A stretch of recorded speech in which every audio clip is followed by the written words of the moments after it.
My name is Wilkinson. I'm the K-12 outreach staff for Georgia Student Finance Commission. We help you plan, apply, and find affordable ways to pay for your education. And we are a free resource. You always have your dream schools, and there's nothing wrong with dreaming. But also be aware what the price tag is. Be aware what the admissions requirements are. And also, they always recommend pick at least 5 schools, have a backup or safety school. And there's nothing wrong with that, because here's the beauty of it: transfer.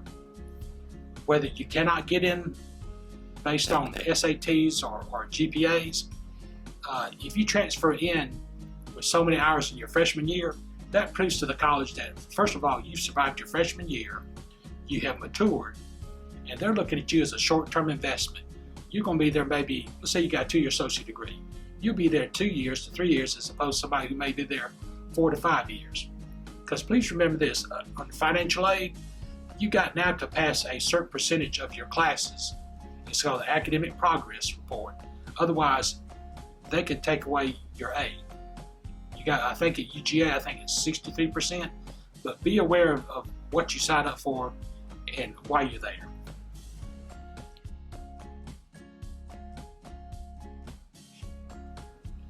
You know, I've seen the struggle between parents feel like, well, my son needs to go to college to have a great career in the future.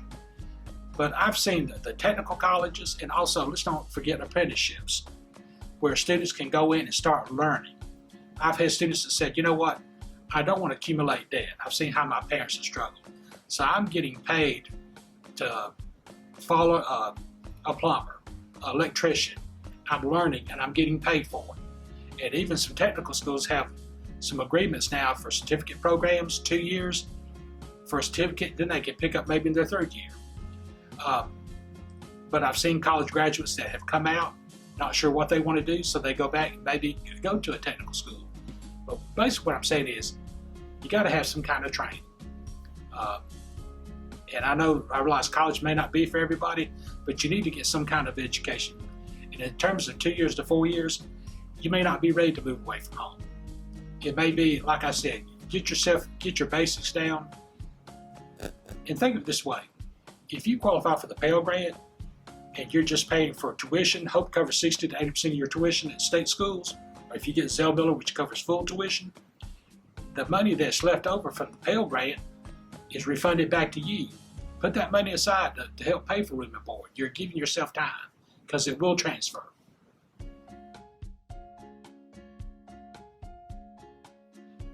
Think of it in terms of categories of scholarships. When we think of scholarships, we think of SATs and GPAs. But even on the college admissions basis, some schools are looking at community service. And also, it'd be a good basis for scholarships. Just like you select a major, because not all scholarships are based on academics. It's based on characteristics. Look in the mirror. If you're a male 6'2" or a female 5'10", there's an organization called TCI, Tall Club International, $1,000. How about if you're left-handed? There's a scholarship if you're left-handed. So what I'm saying is, think of it as another category, because they want to. It's like Georgia Tech, when they look at the admissions process, they also, they require essays. They also want somebody who's an engineer who can relate well to people and can think on their feet.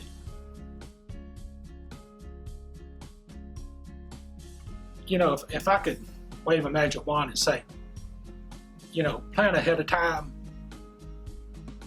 and don't get caught up in the competition. Do your best, because this is what I'm finding out. We have the governor's office provides what they call the Valedictorian Reception, and we help host it. We set up an information table. The past 5 to 6 years, I've been told they won't come by your table. They've got their act together. They know where they're going.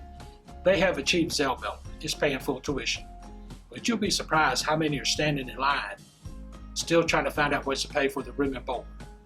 It's kind of leveled the playing field.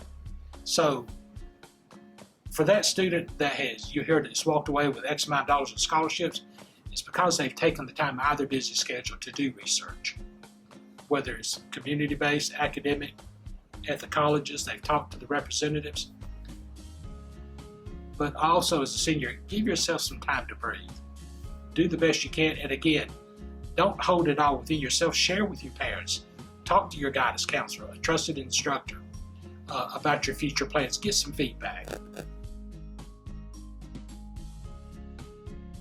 On GA Futures, we have career assessments that it can measure your interest, and then you do career exploration. And we break it down to not only what the careers are about, but what are the expectations job-wise, and also what are the starting pays. Because what did your grandparents used to say? You want a safe job, get a job at the post office. Look what's happening. We have Amazon, we have FedEx going up and down our streets and neighborhoods. The economy's changed, but through GA Futures, we can identify top jobs through the Department of Labor that are going to be in demand. Wouldn't you rather spend your time and effort toward careers that are going to be there than those that are being phased out?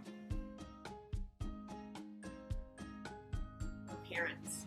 We have on GA Futures, we have I think different career clusters that you can look under career planning. That breaks down, and what it does, you'll meet with your guidance counselor, I believe in the 9th grade, and then you'll pursue that career path with subjects that are oriented toward that area. It's kind of like going into your freshman year of college. You take core classes, and what does it do? Not only is it a requirement, it kind of gives you an idea of what you may want to major in, and that's what these pathways do through the high school. But the best thing to do is talk to your guidance counselor. He can give you more in-depth information on what they offer.